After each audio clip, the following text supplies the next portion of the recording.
Welcome to our channel. చలో రాజ్భవన్ అయితే చేస్తా ఉన్నారు. మనతో మాట్లాడడానికి గ్రంథాలయ చైర్మన్ రియాజ్ సార్ అయితే ఉన్నారు. చాలా విషయాలు అయితే మాట్లాడుకుందాం. సార్ నమస్తే సార్. సార్ ఎలా చూస్తారు sir? Adani Ambani bye bye అని మీరు చెప్తా ఉన్నారు, రేవంత్ రెడ్డి అదానీ బాయ్ బాయ్ అని బీజేపీ వాళ్ళు ఆ వర్గాలు చెప్తా ఉన్నారు. అసలు ఎలా చూడొచ్చు? ఇప్పుడు భారత రాజ్యాంగం ఆర్థిక న్యాయాన్ని, సామాజిక న్యాయాన్ని, రాజకీయ న్యాయాన్ని వాగ్దానం చేసింది. కానీ ఈ దేశంలో ఉండే వనరులను, ఈ దేశంలో సహసంపదను, ఈ దేశానికి సంబంధించిన అన్ని అంశాలని అదానికి అప్పచెప్పే ప్రయత్నాన్ని మోడీ చేస్తూ ఉన్నాడు. అదానీ అంబానీ బీచ్ మే ప్రధాని ఈరోజు జరుగుతున్న వ్యవహారం మొత్తం ప్రపంచంలో, భారతదేశంలో కాదు మొత్తం ప్రపంచంలో అదానీ పెట్టుబడులను తిరస్కరించి అదానీకి సంబంధించిన పెట్టుబడులకు మా రాష్ట్రంలో అవకాశం అని చెప్పి 100 కోట్ల వాగ్దానాన్ని రిజెక్ట్ చేసి కాలు కింద నెట్టివేసి తన ఘనతను దాటుకున్న వ్యక్తి రేవంత్ రెడ్డి గారు. కాబట్టి అదానికి వ్యతిరేకంగా ఈ రోజు మేము ఏ పిలుపు అయితే ఇచ్చామో వేలాది మందిగా వచ్చారు. ఈ ర్యాలీకి నాయకత్వం వహిస్తుంది రేవంత్ రెడ్డి గారు.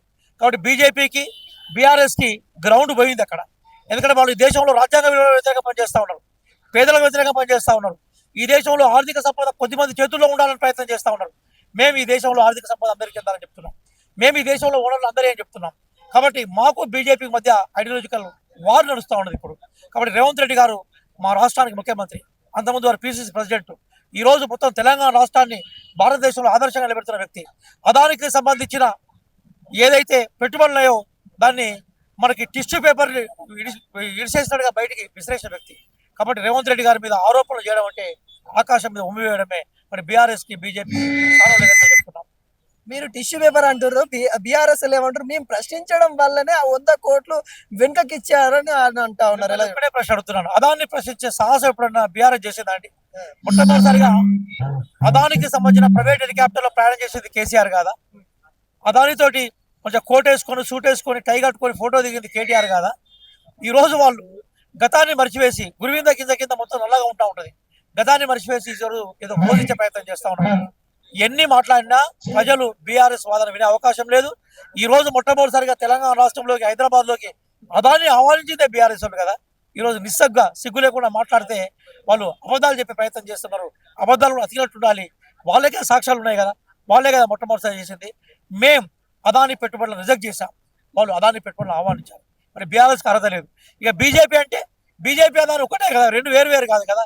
ఒక నాణానికి ఒకవైపు మోడీ ఉంటే మరోవైపు అదాని ఉన్నాడు. ఇవి మనకు చాలా క్లియర్ కనబడుతుంది కదా. కాబట్టి ఎన్ని మాట్లాడినా కూడా ఈరోజు రాజ్యాంగ విలువల పట్ల, రాజ్యాంగ రక్షణ పట్ల, పేద న్యాయం పట్ల, సామాజిక, ఆర్థిక, రాజకీయ న్యాయం చేయడంలో రాహుల్ గాంధీ గారు ముందున్నారు.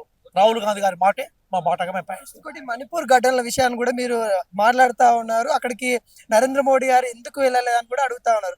కానీ తెలంగాణలో కూడా చాలా అత్యాచారాల ఘటనలు జరుగుతూ ఉన్నాయి. కాంగ్రెస్ గవర్నమెంట్ వచ్చిన తర్వాత జరుగుతూ ఉన్నాయి అన్నట్టు కూడా కొన్ని వర్గాలు కొంతవరకు సోషల్ మీడియాలో హల్చల్ చేస్తా ఉన్నారు. దీని మీద ఏం చెప్పదలుచుకున్నారు? ఒక విషయం మిత్రమా, అదేంటంటే మణిపూర్ లో జాతికి సంబంధించిన గొడవలు జరుగుతాయని చెప్తున్నారు. కానీ వాస్తవంగా అక్కడ ఉన్న ఆదివాసులను ఖాళీ చేస్తే ఆ జాగాలో అదానికి షెల్టర్ ఇవ్వాలనే ఉద్దేశంతో బీజేపీ అక్కడ అదాన్ని ప్రేరేపిస్తూ ఉంది.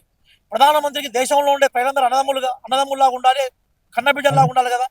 ఒక బిడ్డకు అన్యాయం జరుగుతూ ఉంటే అక్కడికి కనీసం పరామర్శించే ప్రయత్నం చేశారా? పరామర్శించడానికి ప్రయత్నం చేశారా? ఈ రోజు తెలంగాణలో ఏ సంఘటన జరిగినా కూడా రేవంత్ రెడ్డి గారు స్పందిస్తూ ఉన్నారు. అధికారులను, అవసరమైన వాళ్ళను, ఎవరైతే కారకులో వాళ్ళని అరెస్ట్ చేస్తూ ఉన్నాం, స్పందించిన అధికారులను సస్పెండ్ చేస్తూ ఉన్నాం. 1-2 వ్యక్తిగత విషయాలను పార్టీకి ఆపాదించడం దుర్మార్గం. బీఆర్ఎస్ టైంలో క్రైమ్ రేట్కి తెలంగాణ, మనకి ఇప్పుడు కాంగ్రెస్ వచ్చిన క్రైమ్ రేట్కి పోలికలు తీసుకురామనండి. ఈ రోజు మణిపూర్ జరుగుతుంది కుట్రపడుతున్న వ్యవహారం. మోడీ చాలా వాంటెడ్ గా అక్కడ ఆదివాసీలను అక్కడి నుంచి ఎల్లగొట్టి ఆ మొత్తం ఆస్తులను కైవసం చేసుకునే ప్రయత్నాన్ని అదానికి మనకు అందేసే ప్రయత్నం చేస్తున్నారు. మేము రక్షించే ప్రయత్నం చేస్తున్నాం. దానికి దీన్ని ముడిపెట్టడం అనేది దుర్మార్గం, హాస్యాస్పదం, అవగాహన లేదు. ఇంకోటి, అసలు ఇవాళ డిమాండ్ ఏంటి? ప్రధానంగా రాజ్భవన్, చెలో రాజ్భవన్ చేయడానికి డిమాండ్ ఏంటి? ప్రధానంగా ఏంటంటే ఈ దేశ సంపద ఈ దేశవాసులకే చెందాలని మేము కోరుకుంటున్నాం. రాజ్యాంగం చెప్పిన ఆర్థిక న్యాయం అందరు రావాలనుకుంటున్నాం. కానీ అప్పడంగా కేంద్ర ప్రభుత్వం ఏదైతే, బీజేపీ ప్రభుత్వం ఏదైతే ఈరోజు అదానికి మొత్తం దేశ సంపద అప్పచెప్తా ఉందో, ఎట్లాంటి అరమరికలు లేకుండా, ఎట్లాంటి రూల్స్ అండ్ రెగ్యులేషన్స్ లేకుండా దాని నిరసన గలం ఇప్పించే ప్రయత్నం చేస్తున్నాం.